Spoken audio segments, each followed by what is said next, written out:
Hello everyone. It is I, Amatu's Art, but you can just call me Ama for short. I was thinking my next video will be a continuation of my art journey, and I'm sorry I posted like a month and a half ago. Life has been busy with work and whatnot. And yeah, I was gonna keep on talking about my art journey. However, the other day I went to eat at a restaurant with my family. We were just chilling when all of a sudden an earthquake hit. No biggie.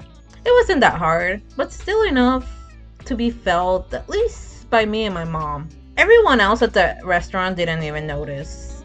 Because, ironically enough, before the earthquake happened, the power went out at the restaurant. And the earthquake happened, and the power was still out. So I'm like, great, this is awesome. By the time the power came back, everyone was cheering. It makes sense as it was starting to get hot. I mean, come on, it's summer. The point is that the earthquake reminded me of the biggest earthquake I ever experienced in my life. And since the drawing I'm working on today's video is tough, the ultimate earthbender, I thought this topic was very fitting. So, without further ado, let's start with the story. So, it was Easter in 2010. I was probably a teen back then. Or maybe a child. I think I was in 6th grade. Not exactly sure what age. Regardless, we were gonna celebrate Easter at my uncle's house.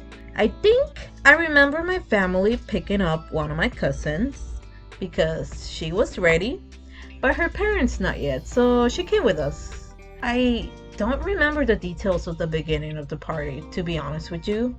I think I just remember me and my cousin sitting on the couch talking about the latest movie of Alice in Wonderland. It might have been the first movie. Then it started. It's hard to explain. At first it felt like a slight shake for a second, then boom!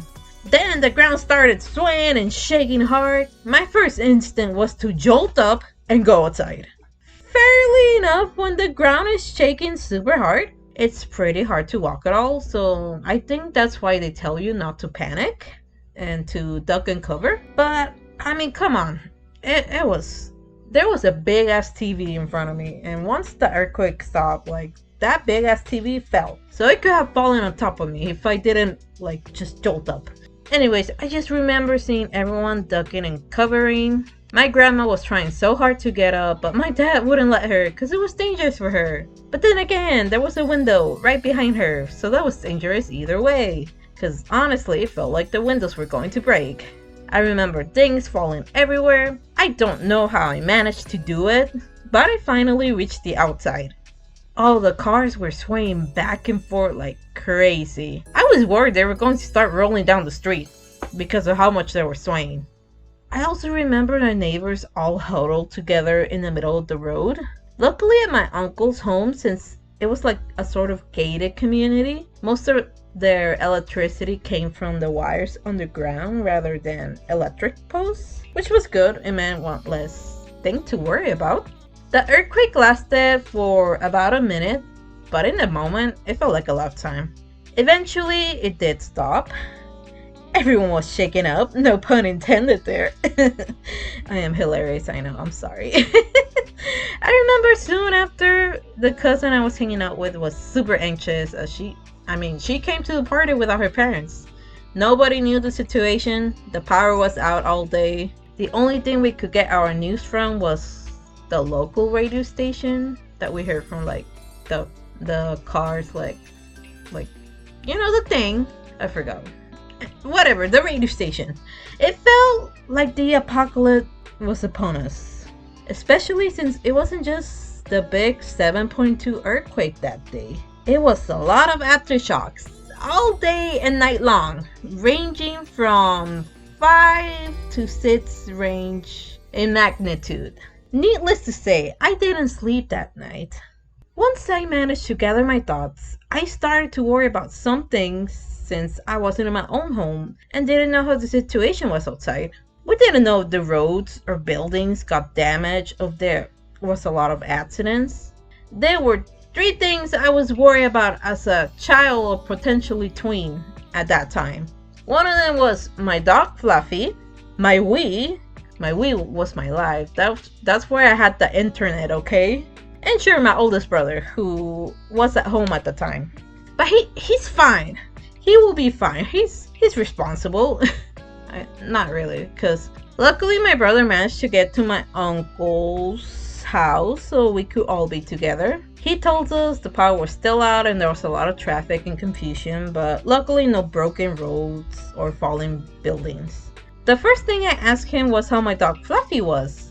He just told me, I don't know. When I left, the dog just ran out to the street. I'm like, you fool! He's all scared and confused and you just let him potentially get lost. My brother is like, whatever. And I'm all upset. I guess, luckily in a sense, my dog Fluffy does go out to the streets half the time and eventually comes back. Honestly, he straight up believed he was a street dog, But I was still worried that with the confusion of the earthquake, he could be involved in an accident or something. The rest of the afternoon was just stressful.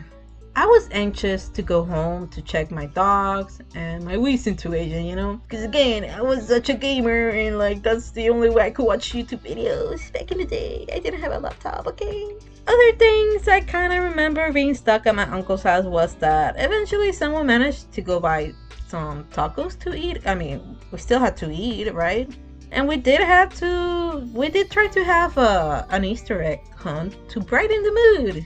But everyone's morale was so low, the younger kids just looked sad. It was the most depressing Easter celebration we had, to say the least. Towards the night, the aftershocks calmed down for a while, enough for us to finally say goodbye and drive back home. However, when we first had to take my grandma back home, since she's been wanting to leave for a while too, and she didn't come driving, She's an old lady. And oh gosh, driving around the city at night was straight up from a horror film. The power was still out throughout the whole city, which meant everything was pitch dark. No lights from anywhere coming through from no buildings, no houses, nothing. The only lights you could have were the car headlights. So eventually we dropped off my grandma and finally drove home. Let me tell you, I cried. Because as soon as the headlights flashed right by the metal gates of the house, I saw my dog Fluffy just waiting there and wagging his tail once he saw us. My poor baby was waiting for us this whole time. So I go and hug my dog and pet him and reassure him that everything is okay now. He was such a sweet boy. Okay, once I calmed down, I remember my other priority, which was my Wii. I was hoping it didn't break from the fall since once we entered the house, a lot of cups and plates fell off the shelves and were all broken on the floor. I rushed to my room and saw my TV had fallen for sure. And once again, back in 2010, we all had the fat TVs, the ones that you had to carefully put down on the table or else you're scared that you're going to squish your fingers. And I'm just like, oh no. Because I see my TV was on top of... my TV was on top of a wooden shelf that's honestly pretty thin. If anything, I'm surprised the shelf itself didn't break. Right below it on the first shelf was my Wii standing up. Also, my bed was right in front of the shelf. Mind you, the bed frame is made of metal. So as I checked closer, the way my TV fell, it hit the bed frame and it made a dent in it. I'm like, damn, it must have been a nasty fall. I was losing hope for my Wii at this point. But then I look around the floor near the shelf and yep, my Wii fell. But it still seemed in one piece for the most part. The only thing that broke off was the lid for the outlets of the GameCube controller. I would have checked if the console as a whole was still working, but again, there was still no power. This reminds me that for that night, we all slept together in the living room with the doors open, as the aftershocks were still happening.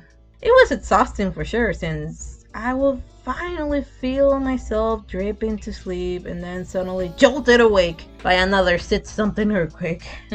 Eventually the morning came, and so did the power. We watched the news, don't remember much about that honestly.